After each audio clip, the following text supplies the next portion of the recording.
نحمده ونصلي على رسوله الكريم.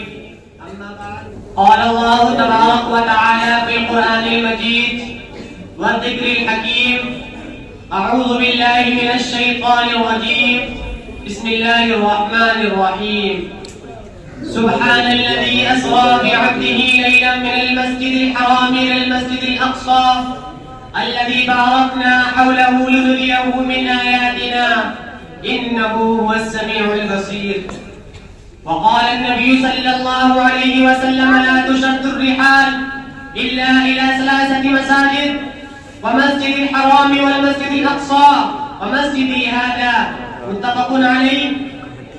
رئيس الحفلة المبجل والضيوف الكرام والعلماء الأجلاء، إني أريد أن أتحدث أمامكم في هذه الحفلة المباركة الميمونة حول الموضوع المسجد الأقصى يناديكم. يا إخواني، المسجد الأقصى بقعة مباركة، بقعة مشرفة، بقعة منورة، بقعة نيتت بها ذكريات نورانية، بقعة تتأثر منها نفحات إيمانية، نفحات دينية، نفحات ربانية، تتفتح بها الأزهار المتنوعة الأثيرة من الإيمان واليقين.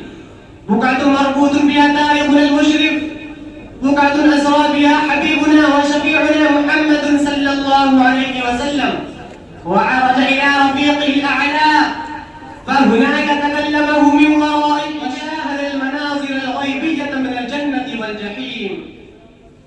هذا هو المسجد الأقصى الذي بناه نبينا سليمان عليه الصلاة والسلام لعبادة الله وحده، وهو الكعبة الأولى التي توجه إليها المسلمون في عبادتهم وصلواتهم إلى أمد مديد، حتى أمر نبينا الخاتم بالاستقبال من القبلة التي ناداهم بالقرآن فقال: كونوا قردة خاسئين.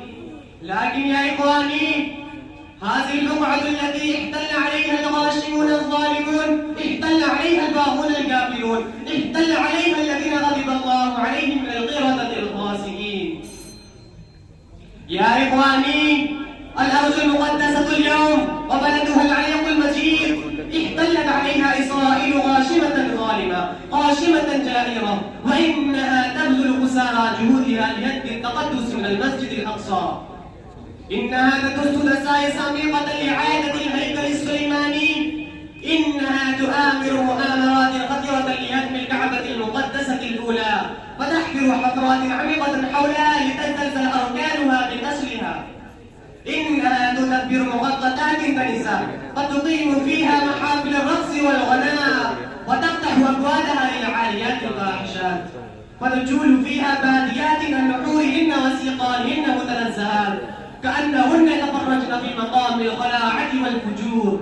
والحكومة الإسرائيلية الغاصبة والقوات اليهودية تمهد السبل لإعادة تقدسها وإماتة وقارها الشامل، وهذا هو أكبر شغل لها وأعظم هدف لها. والحكومة الإسرائيلية اللئيمة متأسسة من أول يومها لتحقيق هذا الغرض المشؤوم. إنها بدون مبالاة بالقوانين العالمية والشرائط الدينية والحقوق الإنسانية تسفك دماء الأبرياء الفلسطينيين من الرجال والنساء والشبان والشيوخ والأطفال المعصومين، لتنزع هذه الأرض المقدسة من مواطنيها الحقيقيين وتحل عليها ظلما وجورا، ويكون لها اليسر من القبض على المسجد الأقصى وبناء الهيكل السليماني. هكذا الحمد لله رب العالمين.